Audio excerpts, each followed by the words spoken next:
अपुष्पी होंगे। ठीक है, पुष्पी कौन से? जिनमें पुष्प होगा यानी फूल होगा, वो पुष्पी पौधे कहलाएंगे। जैसे कि गुलाब है, आम है, इसे पुष्प निकलता है। पुष्प माने फूल, बोलो फूल होता है, फूल है ना। तो जिनमें फूल होंगे वो हमारे क्या कहलाएंगे? पुष्पी पौधे। ठीक है, और अपुष्पी कौन होंगे? जिनमें फूल नहीं होंगे, जैसे कि कवक, शैवाल, मॉस। तुम लोगों को शैवाल पता क्या होती है? अच्छा, बरसात के मौसम में देखा होगा कि जहाँ गीला होता है तो वहाँ आसपास काई जम जाती है। Yes ma'am. किस कलर की होती है वो? मैम ग्रीन होती है। तो वो छोटे छोटे जो पौधे होते हैं वो हमारे क्या होते हैं? वो हमारे शैवाल ही होते हैं, है ना। इनको इंग्लिश में एल्गी कहते हैं और कवक को कहते हैं फंजाई। ठीक है, और अच्छा, फंजाई क्या होती है? ब्रेड या रोटी देखी है? बरसात के मौसम में अगर 2-3 दिन रखी रहेगी तो उसमें फफूंद ऐसी जो लग जाती है, मतलब रुई की तरह, वो वही हमारा कवक होता है। ठीक है, वो क्या होता है? हमारा कवक होता है। तो पुष्प के आधार पर कितने प्रकार के हो गए? 2 प्रकार के, पुष्पी पौधे और अपुष्पी पौधे। पुष्पी पौधे जिनमें पुष्प होगा और अपुष्पी जिनमें पुष्प नहीं होगा।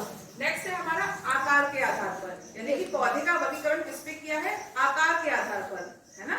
यानी कि कोई छोटा होगा, कोई उससे बड़ा होगा, कोई और बहुत बड़ा होगा। तो ये 3 प्रकार के हमारे, एक है शाख, फिर झाड़ी और वृक्ष। शाख ये कैसे होते हैं? जो 1 मीटर से भी छोटे होते हैं। तो क्या होंगे? बहुत छोटे होंगे 1 मीटर से। जैसे कि तुम्हारा मक्का हो गया, मटर, ये सब क्या है? 1 मीटर से छोटे। तो वो सारे पौधे क्या कहलाएंगे? शाख कहलाएंगे। ठीक, नेक्स्ट है झाड़ी।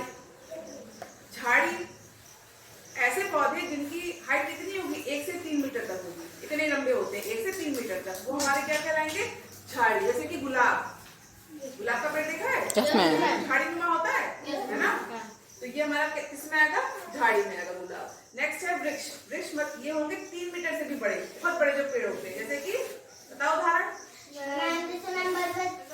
आम, पीपल पीपल। तो ये क्या है? बहुत बड़े होते हैं। मैम, खजूर का पेड़ जामुन, ठीक है, यूकेलिप्टस। तो ये सब किसमें आते हैं? वृक्ष में आते हैं। यानी इनकी हाइट कितनी होती है? 3 मीटर से भी ज्यादा। समझ में आ गया? ये किसके आधार पर है? आकार। आकार मतलब साइज। समझ में आ गया? आयु मतलब उम्र। ठीक है, तो उसके आधार पर 3 प्रकार के होते हैं, 1 वर्षीय, 2 वर्षीय और बहुवर्षीय। 1 वर्षीय में क्या होगा? जिनकी आयु क्या होगी? जिन पौधों की 1 वर्ष से कुछ महीने तक, है ना, मतलब 1 साल के अंदर वो समाप्त हो जाएंगे। इससे ज्यादा उनकी आयु नहीं होगी, तो वो 1 वर्षीय पौधे कहलाएंगे। जैसे कि चना, मटर और गेहूं, ये क्या है? हमारे 1 वर्षीय पौधे हैं। नेक्स्ट है 2 वर्षीय, यानी कि जिनकी लाइफ साइकिल कितनी हो? 2 साल की हो, है ना। जैसे कि आपका केला 1 साल में क्या होगा? तना, पत्ती, ये सब डेवलप होंगी और अगले साल तो इसमें फल आएगा, है ना। तो वो हमारे क्या कहलाएंगे? 2 वर्षीय, और इनकी लाइफ साइकिल 2 साल होगी, इससे ज्यादा ये नहीं चलते हैं। ठीक है, नेक्स्ट है हमारा बहुवर्षीय। बहुवर्षीय मतलब सालों साल है। गुलाब, आम, पीपल, आम और बताओ मैम बरगद। हाँ, तो ये सब क्या है? बहुवर्षीय है ना। हाँ, नीम। तो ये सब हमारे क्या होंगे? बहुवर्षीय। इसमें फूल और फल तो आते रहते हैं। जैसे आम का पेड़ है, उसमें क्या होगा? फूल आएंगे, फल आएंगे, लेकिन पेड़ वही रहेगा। फिर अगले साल आएंगे, फिर अगले साल आएंगे। हाँ, नींबू का, लेकिन पेड़ वही रहेगा आपका। तो इनकी आयु क्या होती है? बहुत साल तक होती है। तो हमारे क्या कहलाते हैं? बहुवर्षीय। बहुवर्षीय। ठीक है, समझ में आएगा सबको?